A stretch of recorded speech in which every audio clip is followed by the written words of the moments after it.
Тема сегодняшней лекции – утопия у власти.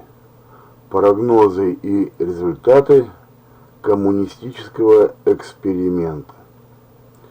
Этот эксперимент в России был завершен в 1991 году. Настала пора делать выводы из этого эксперимента. Итак, первый прогноз Маркса – запрет войн и установление демократического мира между народами. Результат этого прогноза. Когда большевики захватили власть и взяли на себя ответственность за управление страной, то они сначала показали свою полную некомпетентность при заключении позорного Брестского мира.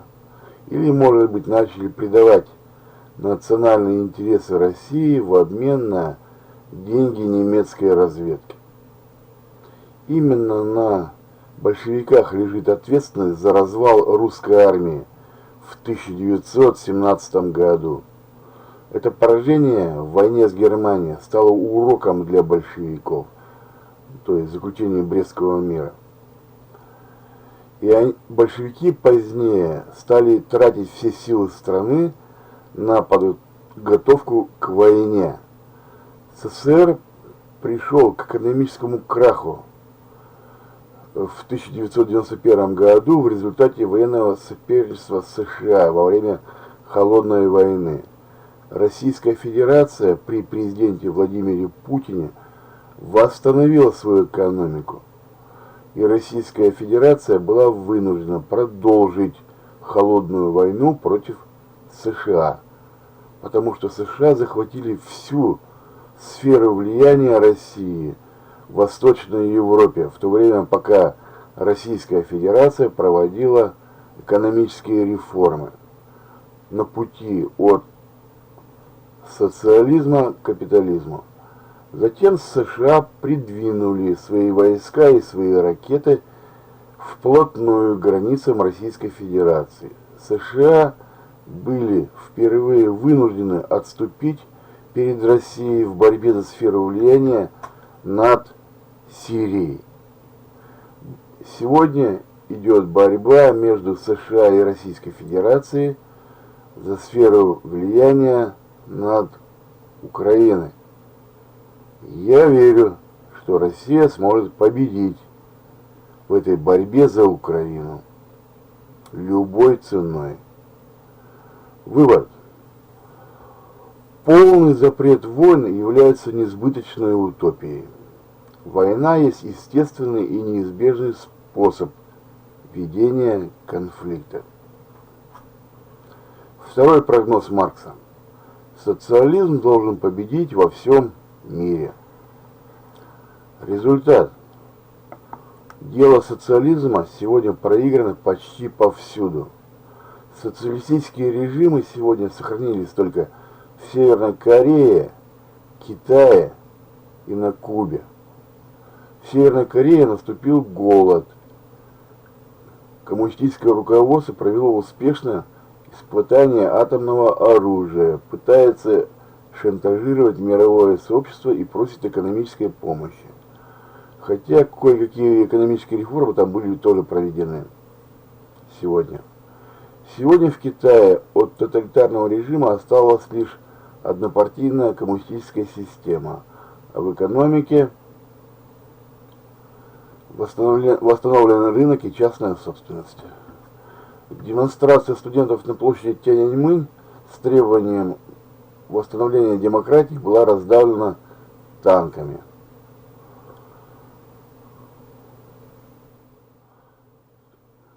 июня 1989 года. Но в экономическом развитии Китай добился огромных успехов благодаря очень низкой стоимости рабочей силы и огромного усердия китайских рабочих. В результате стоимость китайских товаров является очень низкой, хотя их качество тоже очень низким. Сегодня Китай уже выходит на первое место в мире по экономическому развитию, то есть обгоняет США. Блестящий результат. Сегодня Китай наш союзник в борьбе против НАТО на Украине. Китай не поддержал блокаду Российской Федерации, которую объявили нам США.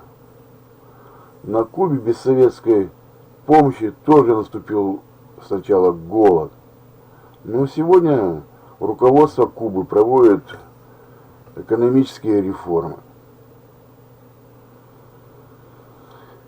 Если советские государственные предприятия постоянно проигрывали на внешнем рынке иностранным частным предприятиям, если коммунисты в зарубежных странах постоянно проигрывали на выборах, то советские коммунисты пытались завоевать эти страны вооруженным путем, установить коммунистическую тиранию и отобрать эти эффективные предприятия у частных собственников в пользу государства и сделать их неэффективными. Русские большевики хотели организовать экспорт революции, экспорт утопии, что означает экспорт азиатской формации в другие страны на штыках советских солдат или с помощью организации захвата власти коммунистами из других стран на советские деньги. СССР перечислил значительные суммы денег на поддержку коммунистических партий и режимов социалистической ориентации по всему миру. Это привело к возникновению политических групп в других странах, которые создавали видимость коммунистической работы. Это привело к бессмысленной растрате государственных средств СССР, что в конечном счете стало одной из причин экономического краха коммунистического режима в СССР, который стал источником террористической угрозы по всему миру. Третий прогноз Маркса. Должны отмерить рынок, эксплуатация человека человеком, частная собственность на средства производства. Результат. Экономический крах социализма, который имел следующие проявления. Первое. Появление дефицита отдельных видов товаров. При Сталине и Ленине неоднократно возникал страшный голод. Например, голод в городах в период гражданской войны, голод в Поволжье, голод после начала коллективизации, голод после окончания Великой Отечественной войны. Эти периодические случаи голода привели к огромным человеческим жертвам. Чтобы справиться с голодом, советский режим неоднократно вводил распределение продуктов по карточкам и талонам. Фактически этот режим всю свою историю постоянно поддерживал население страны в состоянии балансирования на грани голода. Последний период ухудшения экономического положения населения наступил в период правления Горбачева, когда на прилавках магазинов в свободной продаже остались только хлеб и березовый сок. Сегодня в России проведены экономические реформы, и сегодня Российская Федерация экспортирует зерно за границу. Вот так. Второй результат у коммунистов. Неконкурентоспособность отечественной промышленной продукции на мировом рынке. СССР стал сырьевым придатком западной экономики. С 20-х годов СССР начал в широких масштабах экспортировать зерно за границу в обмен на промышленное оборудование. Кстати, это обстоятельство стало одной из главных причин голода после начала коллективизации. То есть все зерно экспортировали, и в России начался голод. Вот так. Таким образом, этот голод был искусственным, результатом неправильной экономической политики коммунистического режима. В результате коллективизации сельское хозяйство России было основательно развалено. В 60-е годы оно не могло обеспечить удовлетворение нужд населения даже собственной страны. Поэтому коммунистический режим был вынужден ввозить зерно из-за границы. Этот режим нашел, это при Хрущеве, стали ввозить зерно, развалили сельское хозяйство. Этот режим нашел новый экспортный товар – нефть и газ. В Западной Сибири геологи обнаружили новое месторождение этих полезных ископаемых. Падение цен на энергоносители стало одной из причин дефицита многих товаров в России и краха коммунистического режима. Уязвимость экономического положения страны, которая сделала ставку на экспорт сырья, состоит в том, что ее экономические успехи внезапно могут закончиться. Цены упали на нефть, и денег не стало в СССР. Закончится экономическим крахом по многим причинам, например, из-за истощения месторождений этого сырья, резкого падения цен на этот вид сырья, изобретение заменителей этого вида сырья, например, неисчерпаемым источником энергии вместо нефти и газа могут стать термоядерные станции. Вот тогда нефть и газ никому не будут нужны. Возможно. Третий результат в экономике. Оказалось, что государственные предприятия работают менее эффективно, чем частные предприятия. На этот факт указывает не только опыт социализма в России, но и опыт правления социал-демократов в Швеции. Частные фирмы выпускают более качественную продукцию и дают больше прибыли. Этот факт признан во всем мире, поэтому везде по мере возможности стараются приватизировать государственные предприятия. Этот факт объясняется тем, что руководство государственного предприятия не опасается разорения своего предприятия и имеет возможность погасить свои долги из государственного бюджета. Все государственные предприятия чаще всего являются планово убыточными. Экономические стимулы на частном предприятии делают контроль на этом предприятии более эффективным по сравнению с административным контролем на государственном предприятии. Четвертый результат в экономике у коммунистов. Эксплуатация человека человеком не исчезла при социализме. Понятие эксплуатация по существу является синонимом понятия социальный контроль. То есть какой-то контроль все равно остался. А как же, по-другому невозможно. А социальный контроль невозможно исключить из социальной структуры. При капитализме рабочий работал на предпринимателя, а при социализме на чиновника. Для рабочего в этом нет почти никакой разницы. Однако предприниматель обычно платит больше чиновника. Так, пятый результат в экономике. Вознаграждение согласно количеству и качеству труда при капитализме было заменено на вознаграждение согласно уровню занимаемой должности при социализме.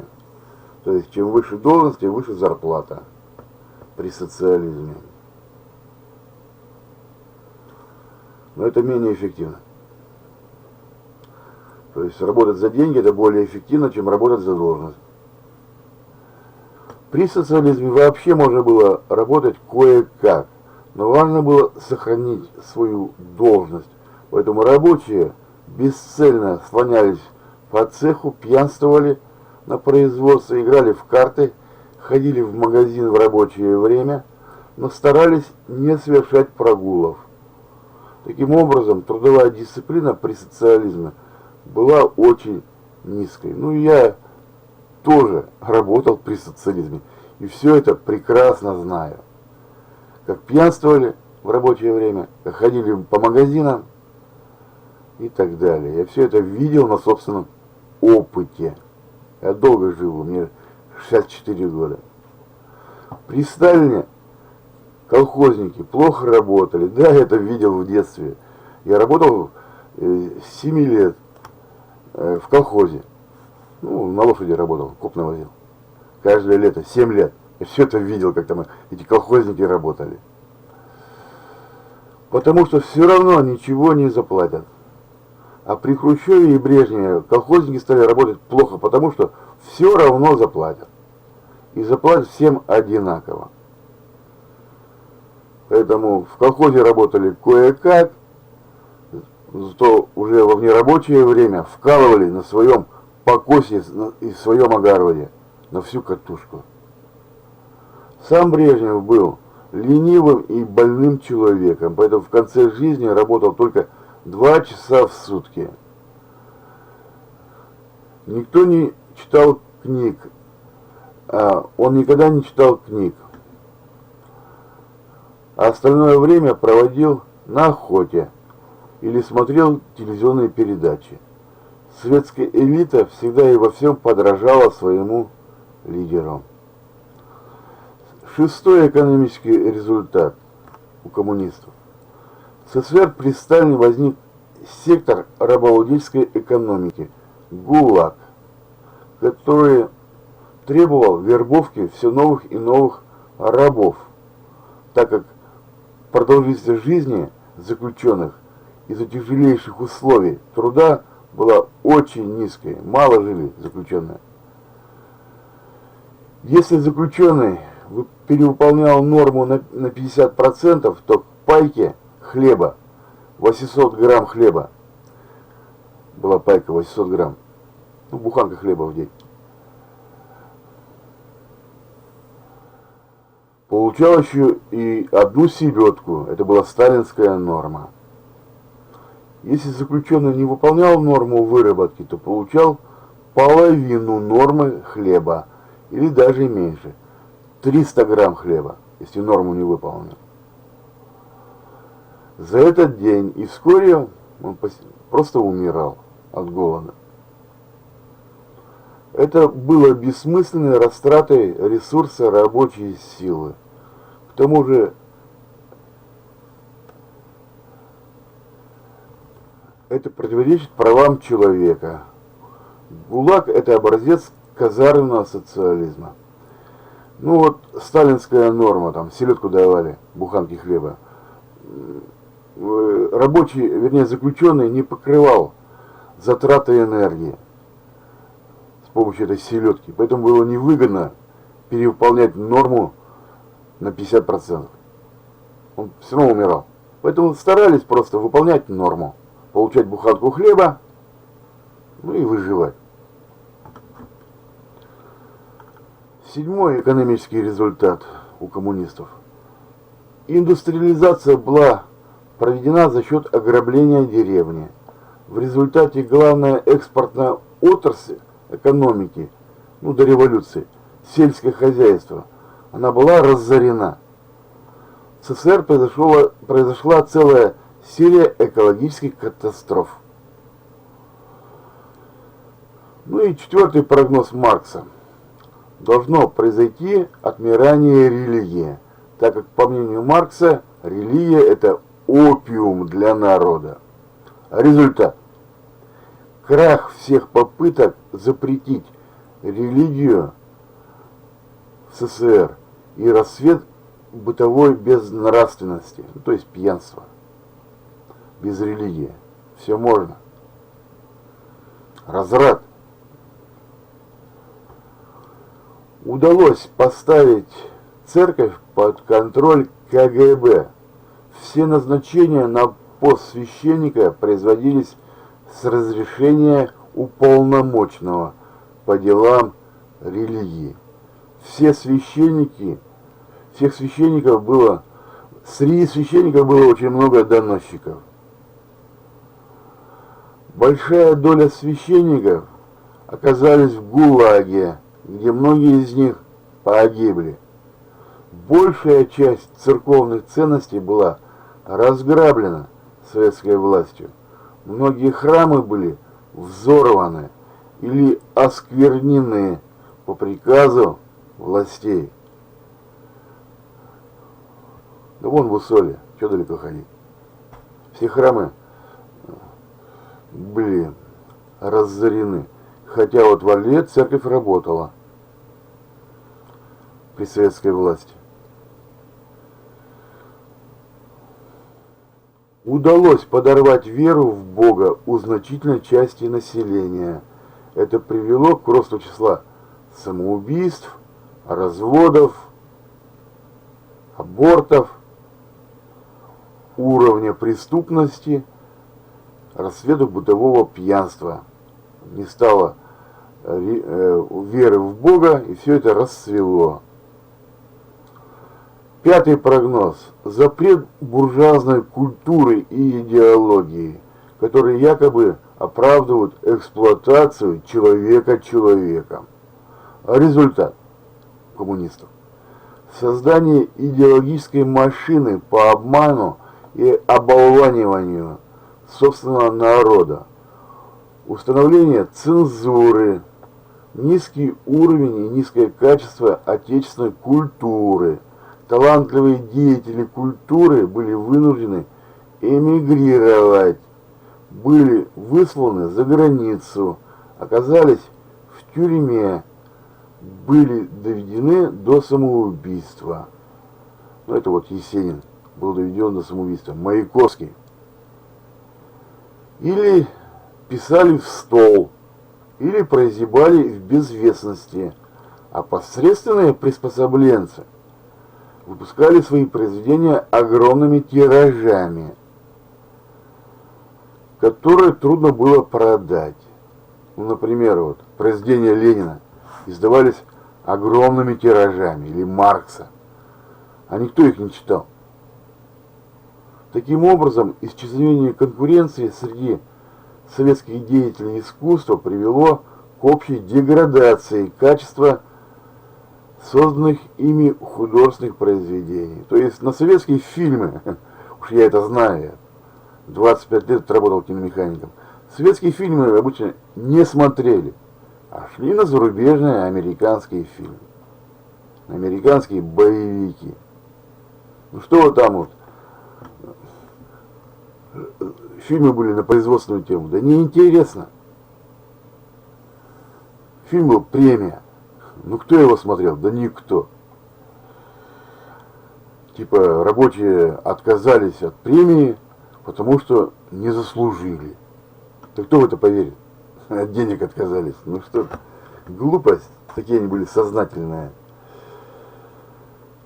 Шестой прогноз. Диктатура пролетариата с последующим отмиранием государства. Результат. Произвол властей и государственный террор против собственного народа устроили коммунисты. Преднамеренное развязывание гражданской братоубийственной войны. Это большевики развязали гражданскую войну с помощью террора против собственного народа. То есть народ восстал. Ну, восстание народа было подавлено большевиками. Они выиграли, развязали эту гражданскую войну и выиграли ее. Запрет оппозиционных партий и казни их членов. Голосование было открытым. Вот попробуй, проголосуй против большевиков. Так вот, оно было открытым с 1918 по 1936 год. Постепенно выборы превратились в фарс, то есть в обман.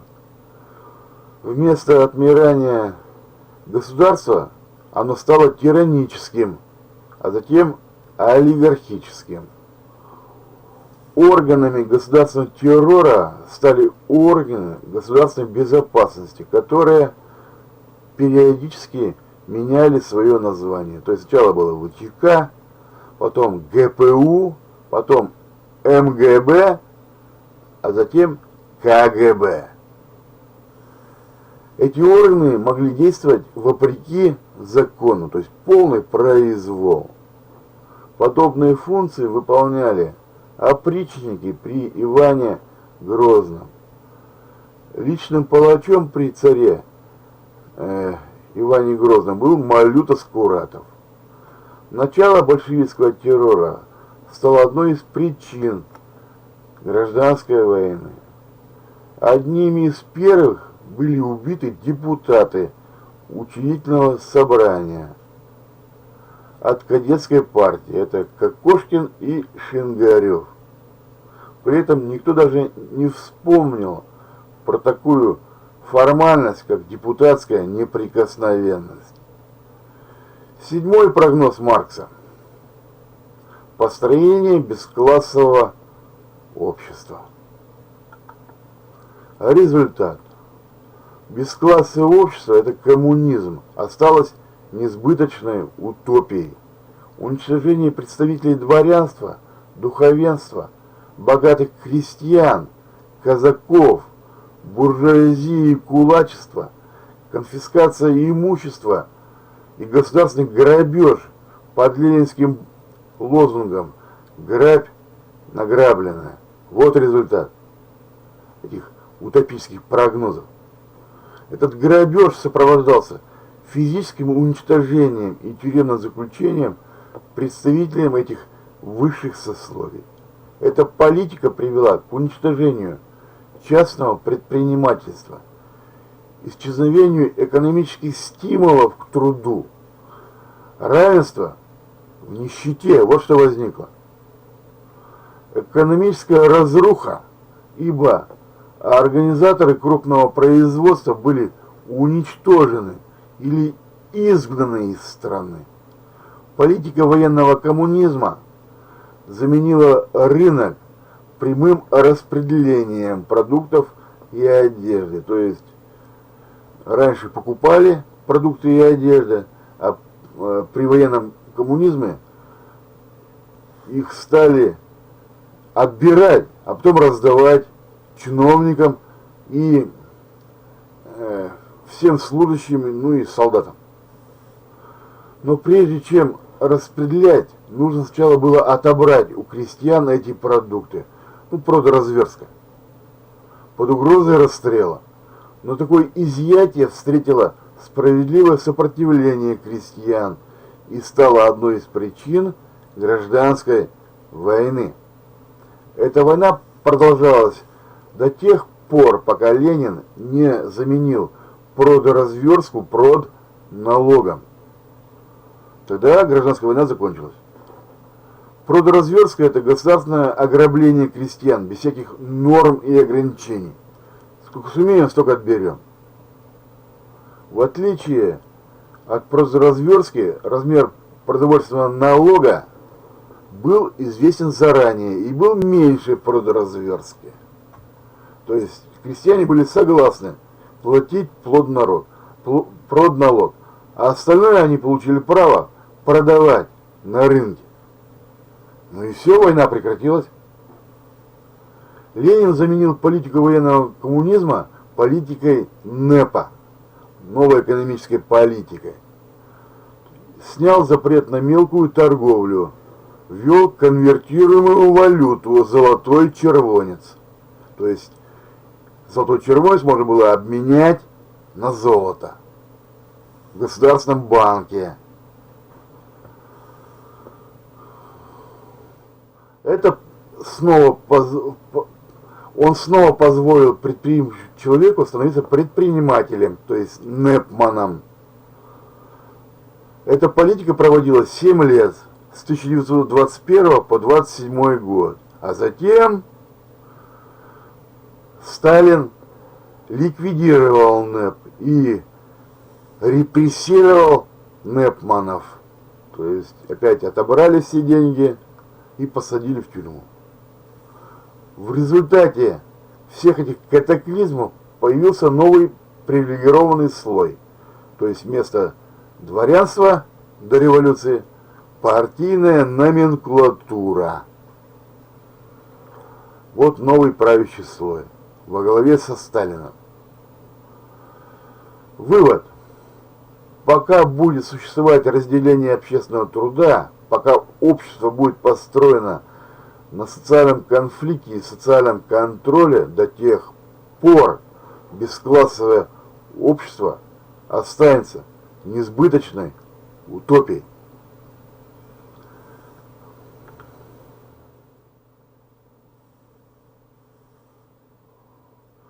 Выводы из коммунистического эксперимента. Следующий вопрос. Упрощать социальную структуру не представляется возможно. Религия, частная собственность, рынок, государство, законы, деньги, принцип разделения властей, демократия, многопартийная система, конституция, художественный конкурс, научная дискуссия, тюрьма, армия, правоохранительные органы, социальный контроль и социальный конфликт – это великие социальные изобретения, которые никогда не отомрут и не могут быть отменены без ущерба для общества и без справедливого сопротивления населения усилиям утопистов. Самоизоляция утопического государства неминуемо приводит к экономическому краху. Вот выводы из моей теории из коммунистического эксперимента. Нельзя отменять великие социальные изобретения.